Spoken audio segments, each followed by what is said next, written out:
Hello and welcome to Branding for Success, where we discuss all things brand strategy, marketing, design. I'm Rick Callahan, the founder and CEO of Creative. And I'm Julia LaCursi, the brand strategist at Creative. Whether you're well-versed in branding or just getting started, we've got the roadmap for your brand success. Welcome back to Branding for Success. It is episode 11, and we have a very, very special co-host today. We have Connor with us today on the couch. Lead designer. Connor, thanks for joining us. Of course. So this episode is going to be a little different because we're going to be going a little more in depth with kind of our process as an agency when it comes to feedback. Yes. Whether you're receiving that feedback or giving that feedback. This should help you kind of create a better way to communicate more effectively to get to the end result you want. We have a list of, I think, 5 types of feedback that we'll typically get. Sounds good to me. Cool. So let's start off with number 5. What do we got? I'll know it when I see it. I'll know it when I see it. So we do hear that. A lot. How does that make you feel? I'll know it when I see it. I mean, it's really about trying to figure out what the client wants, because I don't think at this stage maybe they necessarily know what that is. I mean, that's why we're here, is to help them figure that out. So we have to sort of break it down for them and what they need. Yeah, and that's why as a brand agency, we will usually help with strategy before we get to the design stage.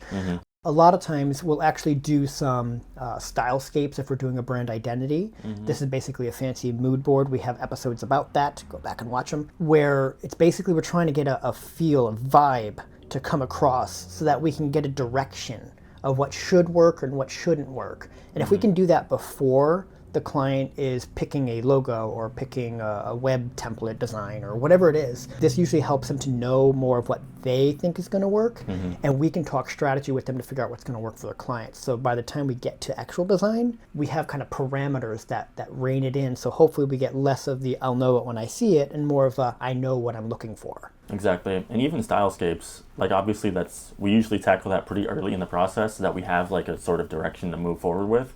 But even that comes several steps down the line. We've already talked target markets, we've already talked sort of core values and things like that. There's a whole process of trying to narrow down what the client needs for their brand and what they really are looking for without them knowing exactly what that is. And then we can sort of use stylescapes or similar types of things to show them examples of what they could be looking for. And this usually can hopefully sort of eliminate the I'll know it when I see it, so that way we can just show them and then maybe they will know it. Exactly. Yeah.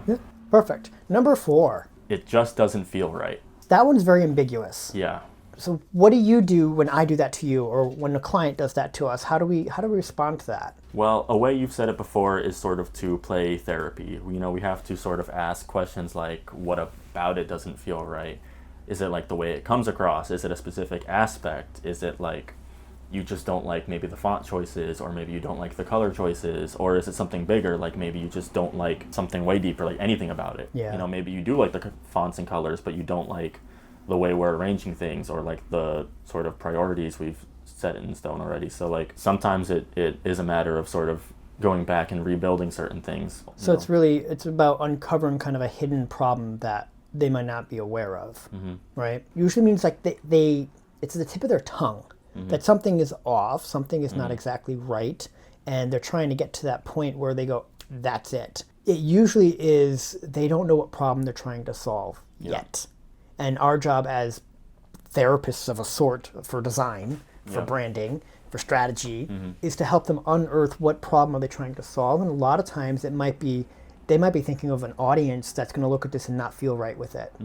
Maybe it's a personal preference and they're not thinking about their audience. And so it's trying to figure out and decipher who doesn't this feel right for, and why do we think that is? What element? Or is it overall? If it's overall, it's probably for the wrong audience. If it's an element, it's probably something, maybe a personal preference that feels icky, right? I don't like that font. I never liked that font. That's a dumb font, right? You have to go back and sort of find where that tiny little miscommunication could have happened, where along the way we can sort of figure out what they do like in a design, and maybe what they don't like in whatever we produced. Yeah. And sort of figure out what that is so we can make them happier with it.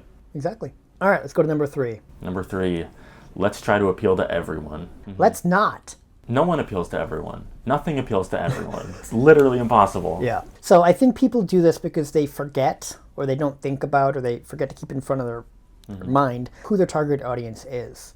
And when you don't think about your target audience, you start diluting what your visual representation of whatever you're working on in your brand identity, you're diluting what it can be. You're diluting how it comes across. You're diluting its personality. You're diluting its essence so that it becomes the most genericified thing that'll work for any possible scenario. And that's not strategic.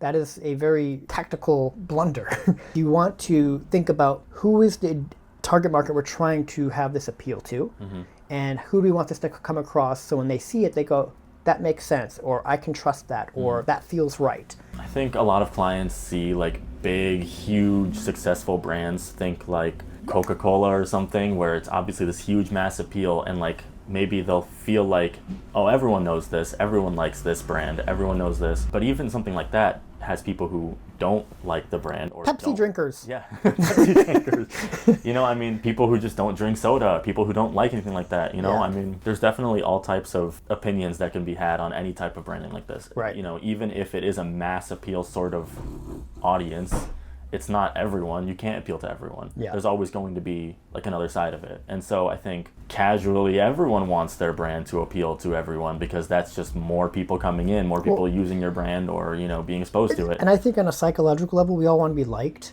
Yeah. And if you're the representative of that brand, you want people to like it because, like, you're putting some of Oh, you of into course. it, you know? But I think we have to let that go. Yeah. I think you have to keep in mind what you're talking about, the target audiences and what value we're trying to portray and who is it actually for.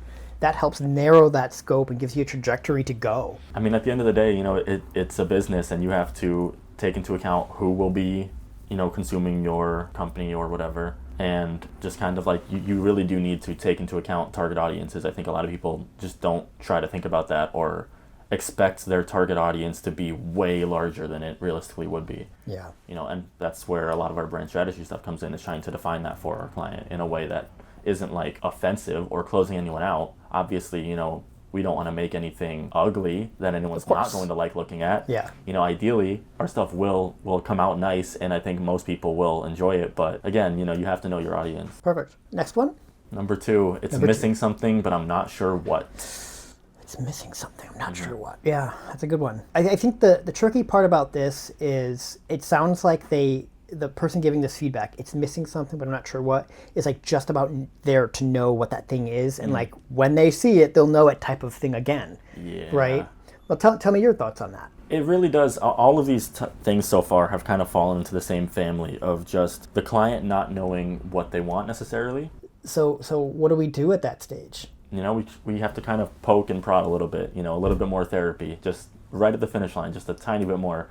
Just kind of diving in, whether it's like a small change, is it something larger, is it something that should have been addressed previously to this, like something deeper, or is it something like maybe they just don't like how we laid something out in a specific way, or maybe they don't like the boldness of the text or the specific color choices. One design element is just slightly off or Yeah, something. it could be so close, Yeah. but like we just need something to, like you said, pass the finish line. Yeah, in my experience, sometimes what'll help with this to get there, if they can't verbalize it or mentally figure it out, is to sometimes give it in context. So if you're presenting something, if you're creative or an agency and you're presenting something like, let's say it's a logo concept, and it's literally just a logo in a white space, put it in context, put it on a mock-up website, put it on a mock-up product, put it somewhere that gets them excited about it so they can feel like, is it there? Is this done? Can I visualize this thing as the end result now? If you remember right back when I started Generation Focus, they literally chose that logo that they decided on because I mocked it up in a website and they loved how it looked. It's true. We figured it out. We figured out what they needed and what they wanted, and it got them through to the finish line. And yeah, that's exactly right. The context helped them go, this will work. Also with Loomability, you know,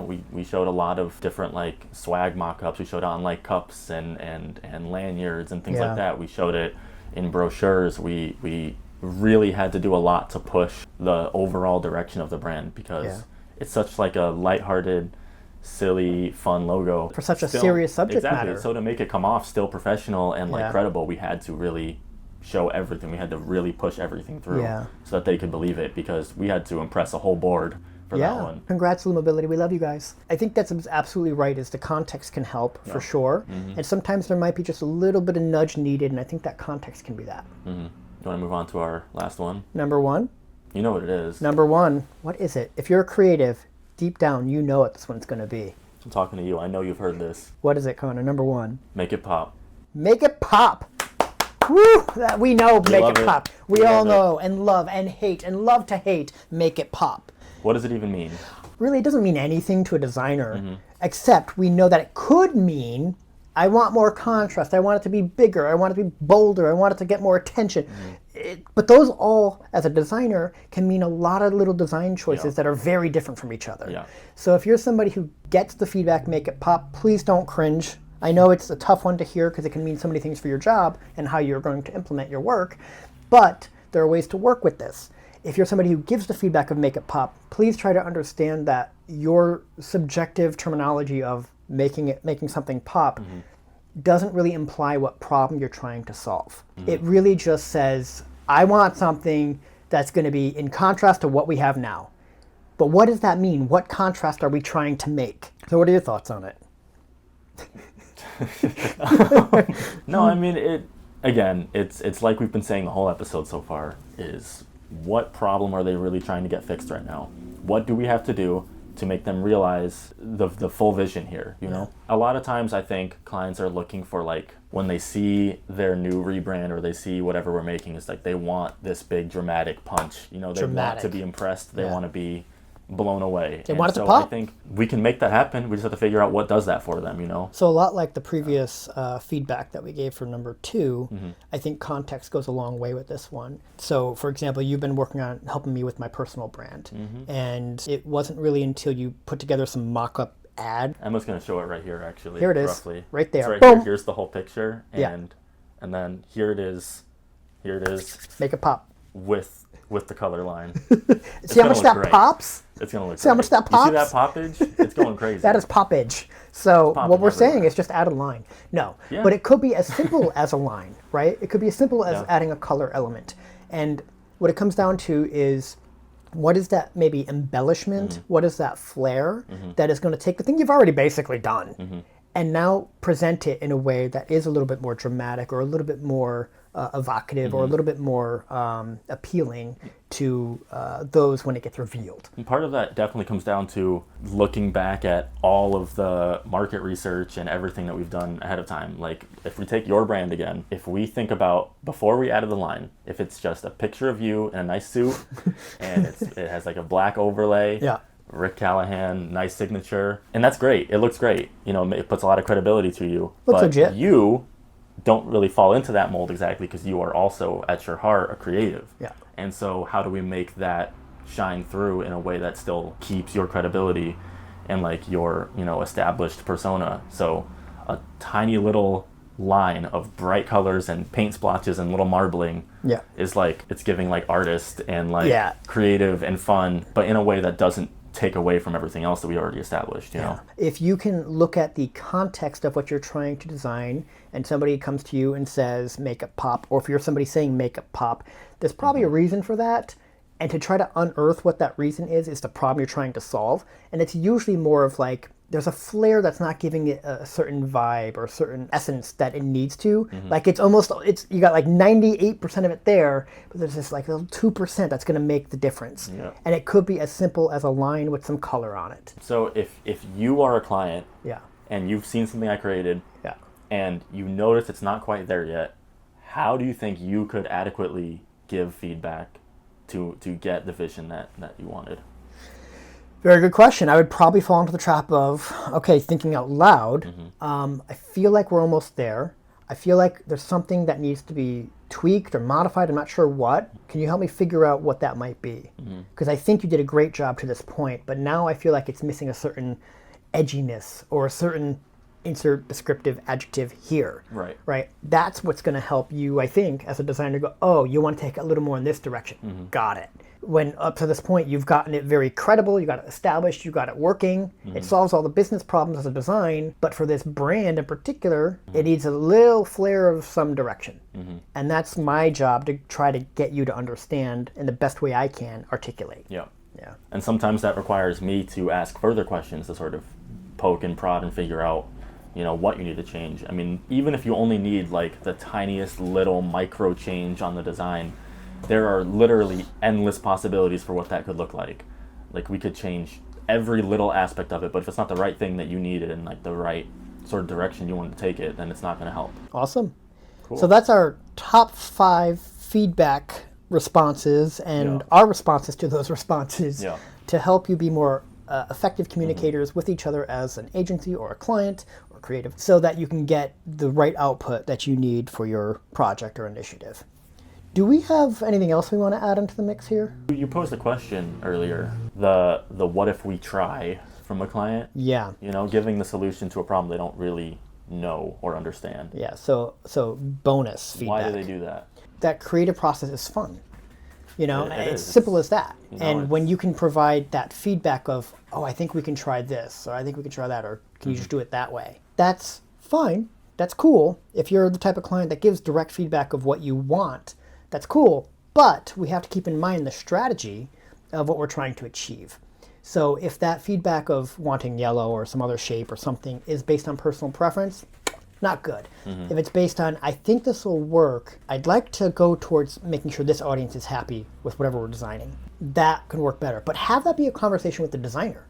Yeah. Would you agree? No, I would totally agree. It's fun to get your hands dirty and to get in there and to sort of like try to figure out, you know, where your brand could go, and, you know, to play with colors and like make something look pretty. And like, you know, I understand wanting to, but you do have to sort of let go a little bit and release a little bit of that creative freedom to us too, because, you know, we can work with you and we can communicate correctly to make it happen.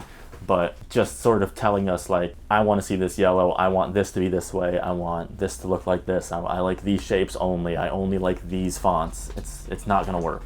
Yeah, we And- have to know why. Exactly, we have to know why, we have to make sure it'll actually work. We were trained to do this in a way that will be visually appealing to the masses, and, you know, that will actually look competent and like put together. And so I think knowing how to work with us rather than just sort of telling us exactly what you want, not so much do this, do that, I only want it to look like this, because it doesn't always come to fruition the way it could have if we had a little bit more freedom. And sometimes differentiating between personal preference and what works best for the end result of the brand or whatever problem you're trying to solve, those might be Yeah. at odds with each other.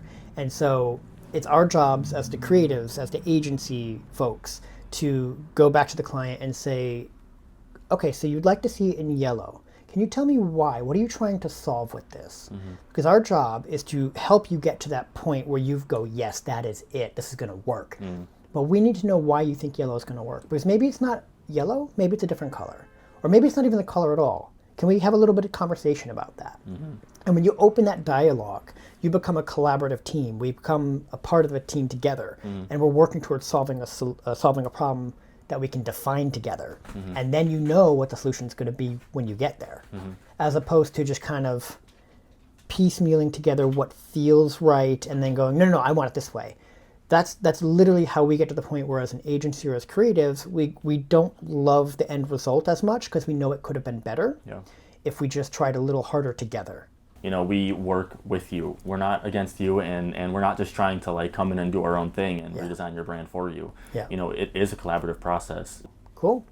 Well, thank you everybody for watching and tuning in for this special edition of Branding for Success with our lead designer, Connor. Thank you so much, Connor, for joining us. Of course. Hope to have you some more. And if you guys have anything you want to have us answer or discuss as a topic, please go to creative.com, fill out the contact form, let us know what you'd like us to answer or chat about or talk about or ponder, and we'd be happy to do that. Otherwise, we'll see you guys next time. Thank you.